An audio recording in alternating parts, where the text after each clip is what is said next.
Hello everyone, this is General Hand Grenade. Welcome to my war room in Prince George, British Columbia.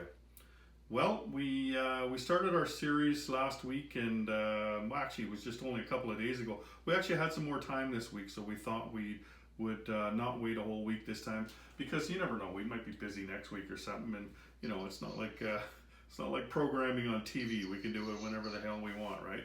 So anyway, this is going to be episode 2 in our series of V-3 Chronicles.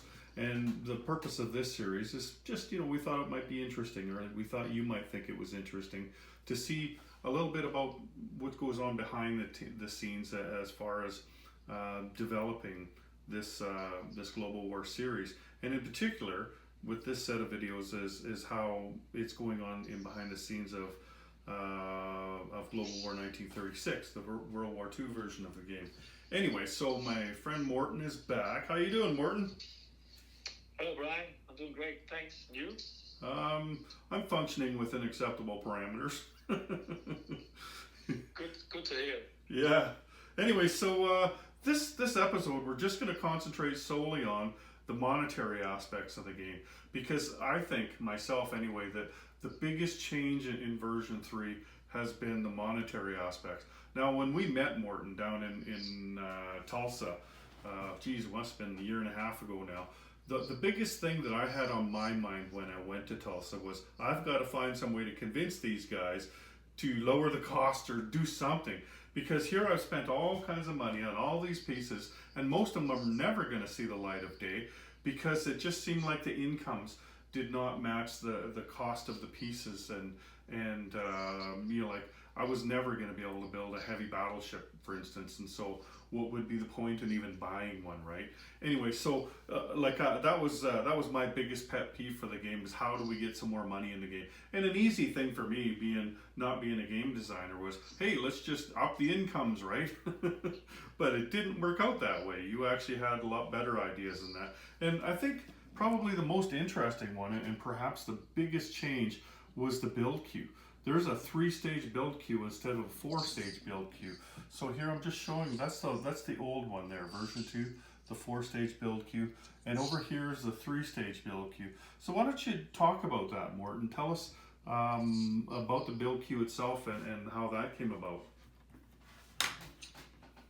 Yeah, so we noticed that players, 3 turns seems like the right amount of time to get some actual units on the board compared to 4. So if you put some IPP down, and you have to wait 4 turns to get the actual unit on the board, and somehow it seemed like too long time. So people were just buying the cheap stuff. I know I was. We wanted to balance. That's not historical, and so we wanted to motivate players to actually buy some of the larger items in the game. Mm-hmm. So we cut the 1 stage off and substantially reduced the price of the capital ships and most of the expensive ships in general. Yeah, and the major factories and major shipyards and things, like all the facilities are cheaper now. Yeah, all the facilities too. But another thing that we wanted to fix with the ships were that destroyers were basically the best ship to buy. If you compare the cost to its abilities. So we also removed destroyer's ability to do coastal bombardments. Yeah. So that was a small change, but it's these small gradual changes we can make to polish the game, and I think that has worked just fine in version 3. Mm-hmm. I think the thing that surprised me a lot was, I got my stuff in the mail, and I get it before most other people, right? I was just telling you before we started this, when I was looking for all my old player aids, I've got so many of them because like we get them updated and updated when we're doing play testing and everything, right? So what surprised me when I first got the 3-stage one was that like I figured that you would just up the cost of a battleship, right? Instead of 5,555, it would be like 777 or something like that. But that's not what happened. The battleship is 5, 5, and then 5, right? Look, so it's actually 75% of the cost. Yeah, that's correct. Anyway, I really like that because I like battleships. I like big carriers, right?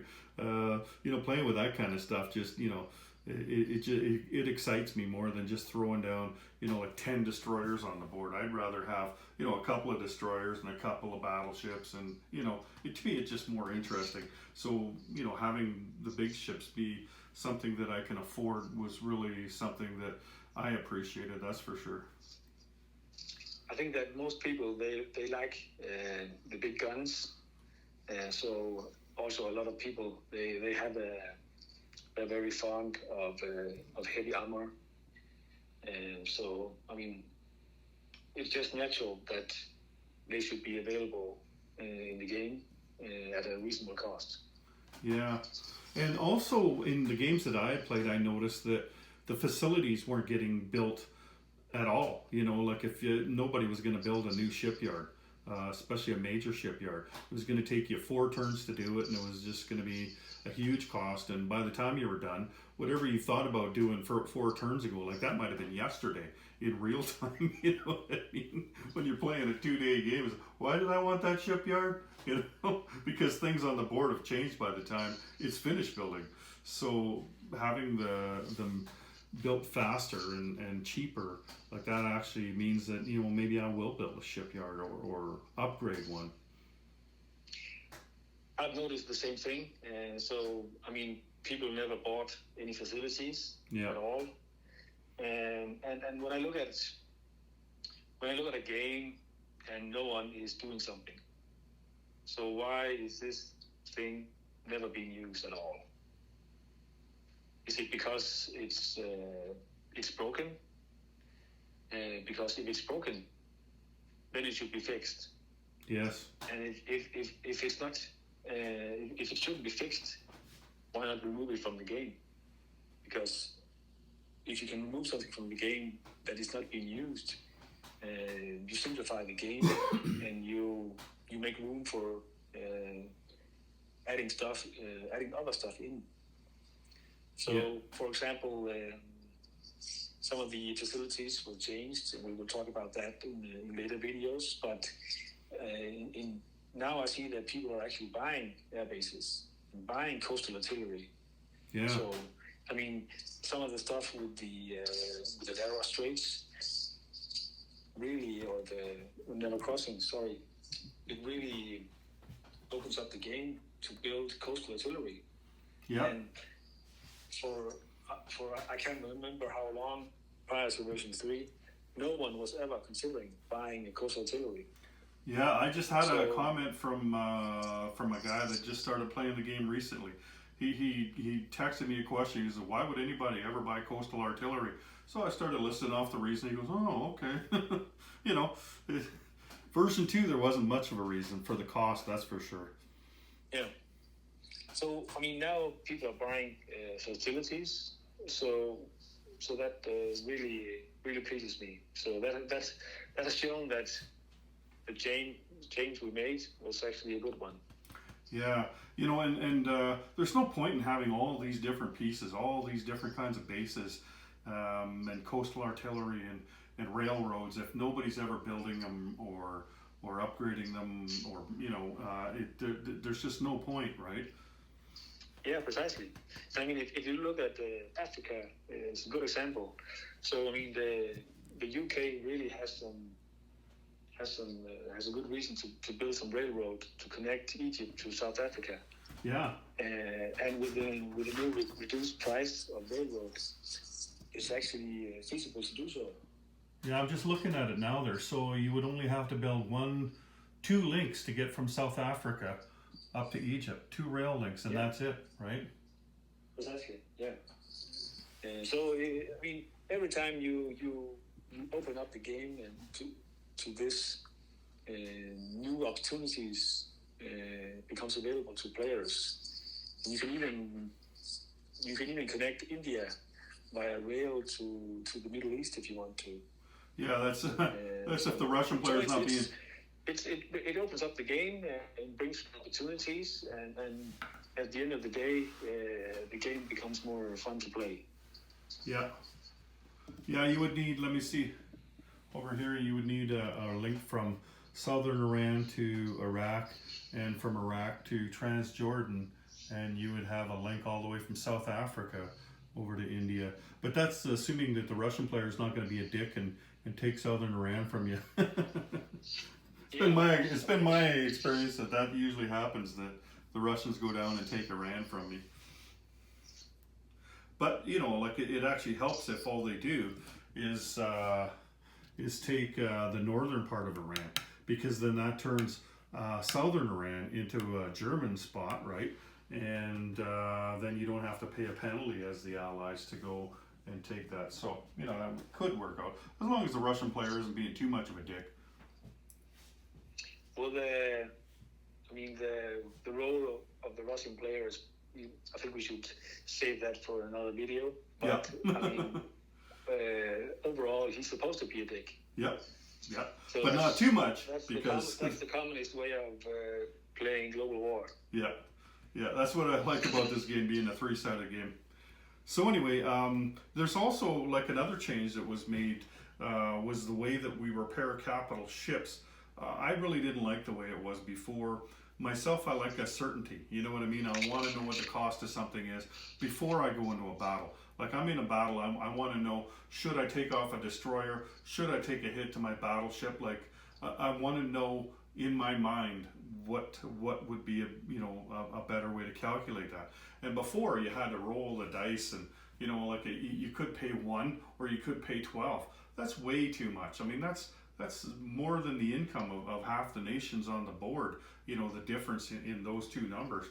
And so you need to know these kind of things, and I like the way that you standardized them, and I really like the way that it actually doesn't take any money out of your pocket when you do it. So how did you come up with that? What I noticed in my games were that people were not actually repairing capital ships. They just took a hit and then used it as damaged. Yeah.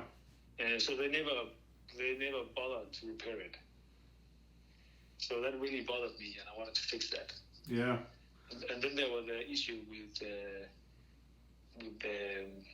the amount of money in the game, and that people like yourself, oh shit, now I have to pay 10 to repair that damn ship.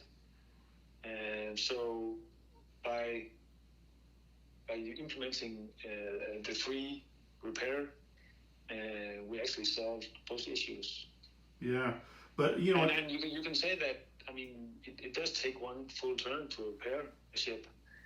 So in a way, it takes resources.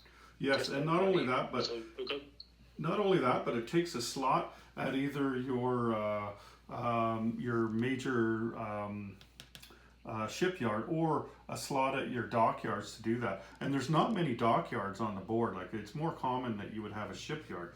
And so, for a minor shipyard, for instance, you could repair the ship, or no, actually, sorry, it's only the major shipyard, right? You could repair or you could build one.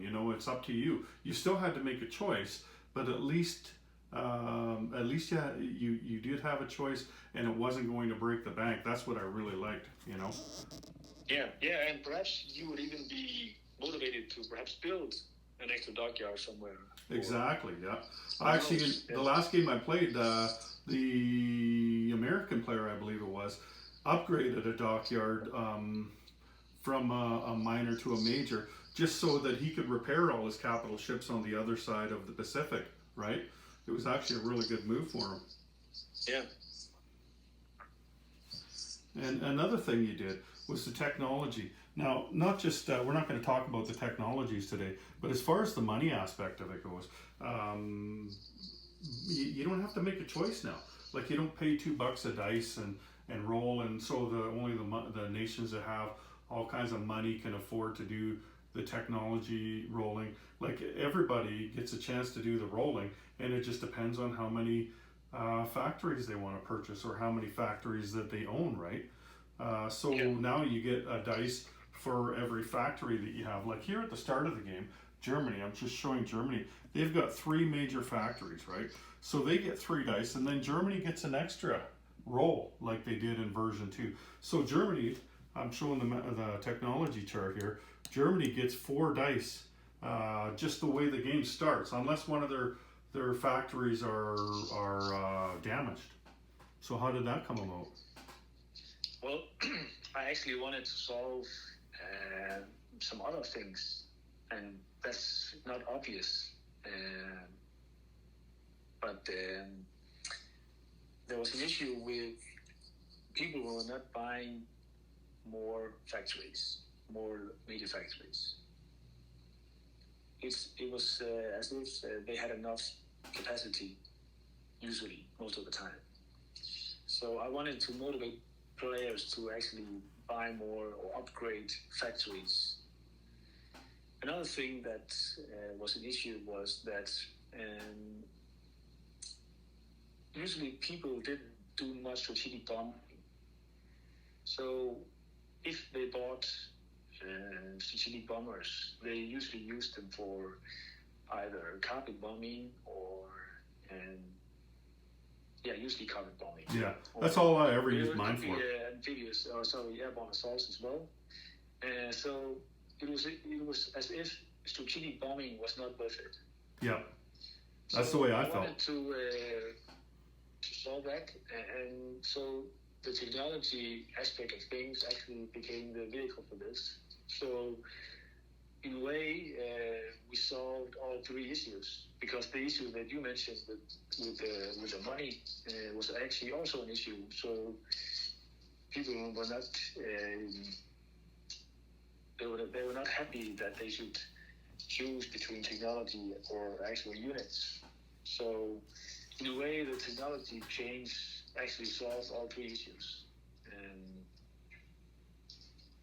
so that's actually the reason behind aligning the major factories to technology roles. Yeah, and to me, when I saw that, I like I said at the start of this video here, my simple solution would have been, to get more money in the game, just make all the territories worth more, right? But that doesn't necessarily make it a better game, right? That just throws more money at the game. And, like you can tell that a solution like this is something that's well thought out and obviously well play tested, right? Because, I mean, you could have an idea like that and think, oh, this is great, right? And then you play it and you think, well, that's giving us too much or not enough, or, and can we fix another problem like strategic bombing? Nobody's doing that. How can we do that? So, by taking the time and trying a lot of different things, you managed to solve 2 problems with one solution. So that was pretty cool.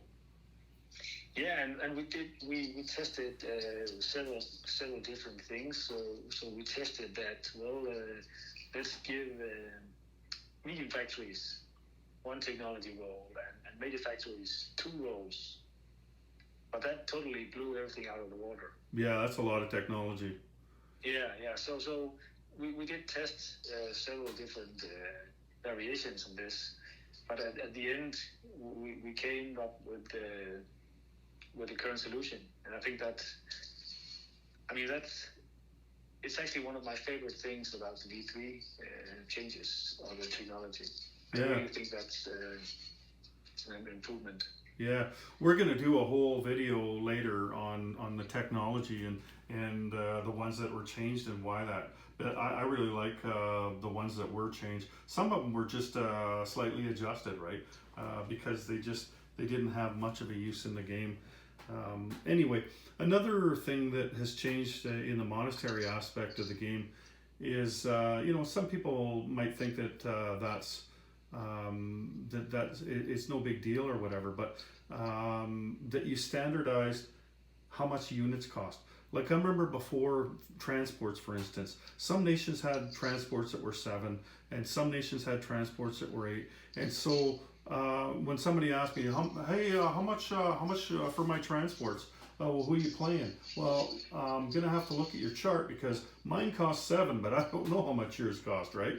And like tanks, nobody ever bought a tank for the Japanese because they were $8, right? Everybody else's were 6, but Japan's were 8. And there was reasons for that. I get that and everything. But this is a game, like, let's just play a game, Anyway, so what was up with standardizing the costs of all the units? Well, I wanted to save 2 hours of playing per game. So Yeah. basically, like you say, you have to look everything up all the time, and then when you switch nations. So if let's say you played Germany for 2 games, and then the 3rd game you played, I don't know, doesn't matter, Italy or Great Britain, then you have to go back to the reference sheet because now all the pricing has changed. So people never got to a point where they could remember the stats. And to me, the goal should be for players to get, well, now we have memorized the stats, and so then they can play a lot faster. Yeah, definitely. They can have a lot of ideas and strategies in their head and just play fast. Yeah. And it really, like when you think about it, it doesn't take very many games, especially with the regular units that you buy. Like you might have to stop for a second, and how much was a fast battleship, right? But everybody knows the cost of a battleship, right? Now everybody knows the cost of a transport for every nation. Everybody, all the units that you buy all the time, you might have to look up seaplane base, right? But, but most of the units you buy are going to be the same cost, and I think that was an improvement, and really mostly for the reasons that you just gave. It just like less looking it up, and which to me equates to more fun. You're rolling dice and making fun of each other instead of looking stuff up. I mean, you might as well be back in school again, right? Yeah, and the example you gave with the Japanese medium armor is actually also interesting, because in version 2, I have never seen a Japanese player buy a medium armor. And if you look at the historical aspect of things, the Japanese didn't have that much armor in the war, so in a way it made sense for them to be more expensive. But for simplicity or gameplay purposes, it was a problem. So for all of these simplifications and aligning prices, we went through the process of looking at. So let's say that the Japanese armor now is the same price as everyone else's. So what? Will that make the Japanese player buy 30 medium armor and win the game every time, and hereby breaking the game? Is there a need for this diversification? Yeah. And it turned out that, well, no, because armor is not very useful for the Japanese because they're fighting in mountain terrain, and they're relying a lot on transporting over by sea. So in most games, the Japanese at most buys a couple of armors, and so it didn't break anything. No. To simplify the pricing. Yeah. And like I mentioned in the previous video, I'm willing to sacrifice historical accuracy for a better game. Yeah. Like anywhere in the islands, armor is not going to help you, and especially in this game because with the regular transports, they're not going to get off the boat on the first round anyway, right?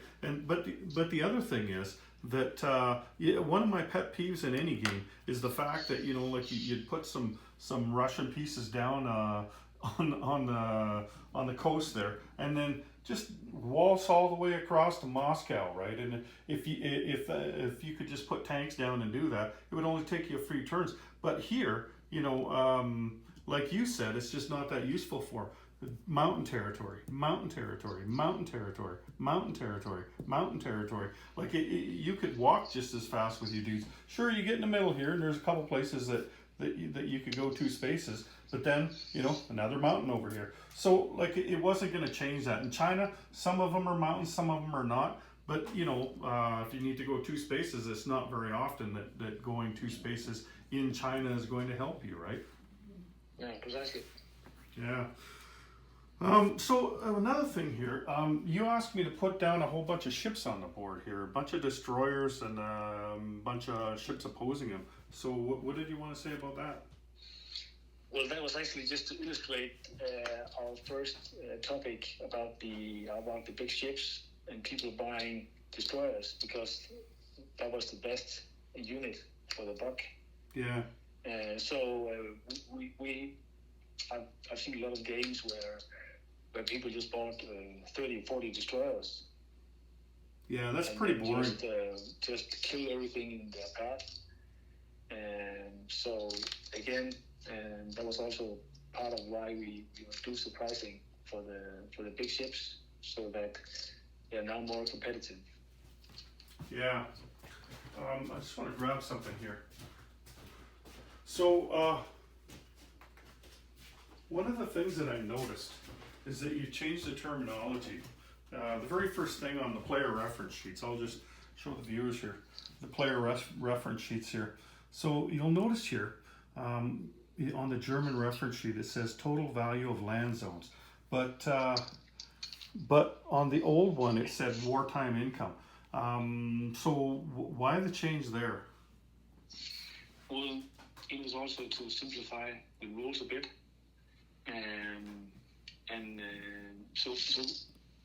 It actually, it's very obvious when you get a new player that comes from the Axis and Allies community. So they're used to not being able to declare war with Russia till they reach a certain income level. Right. And I've actually seen players play for 2 years without realizing that they're actually able to declare war. Yeah, Russia's probably the most common one with that in this game. Yeah, precisely. So instead of trying to explain, this and this nation doesn't have to reach wartime income, I decided to just, let's remove the phrase wartime income unless there's a need for it. Yeah. So now it's only part of the Allies reference sheets. Yeah, that's right, because everybody else does. Again, it's a way of, it's a very, very small change, a very subtle change. Yeah. But if you come to the game as a total new player, I hope that all these small policing will make the game easier to begin with. Yeah. Okay. One more question, and then we'll let you go here. Italy. Now, to me, I'm hoping that you explain it to me, because I don't know. I know you must have a reason for it, but Italy, before they went to war with a major power, in version 2, they were at 7 IPP income, and then when they went to war, they went to 10 IPP income. So that was kind of an incentive for them to go to war. But now they're at 10 IPP right in 1936, and that doesn't change. Is that because of what you just explained to us before, or is there another reason for Italy's income to change like that? So there are actually 2 reasons. So the first reason is also a very subtle one. So it's about when Italy is at war. So Italy begins the game at war with Abyssinia. So it's in a way not very intuitive that if Italy is at war, why should they be at peace and collect peacetime income? Mm-hmm. So Okay. that's not very intuitive. Okay. But you could explain yourself out of it in the rules if you wanted to. But the biggest reason for changing the income for Italy was actually that in the old version when they had 7 IPP, it was just too. It was not enough. They were never able to do anything. So if they wanted to lend lease to Spain, they couldn't buy a ship that turn. Yeah. So basically, 7 IPP was just it was extremely. They were extremely underpowered. Yeah. Yeah. And so like what I just said there, like what when like there was a change in it, and to me it was a reason for you to go to war so you could up your income. What I hadn't considered until I played version 3 a few times was that like if you start with 10 IPP, then you actually have more stuff on the board. I mean, you don't want to go to war when you're not ready, right? So by the time you get to 1939, I mean that's a difference of a lot of money that you didn't put down on the board, and so you're just not ready to fight anybody, right? But with that extra money, when wartime comes along, then you actually are more likely to go to war because you do have a few more pieces on the board, and you are ready to take on mostly the British, right? Yeah, precisely. When we implemented the 10 IPP change, when I first thought about it, I was like, oh my God, it's gonna break the whole Mediterranean theater wide open because now Italy can just conquer everything. But after a lot of testing, it actually showed that, well, it didn't break anything. The British were still, the Royal Navy was still king of the seas, but now Italy had a lot more options.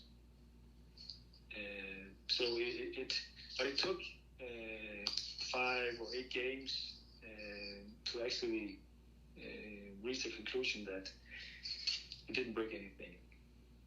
Well, that's good. So in a way, that was actually a major change in that part of the map. Yeah, I agree. And these kinds of big changes require a lot of play testing.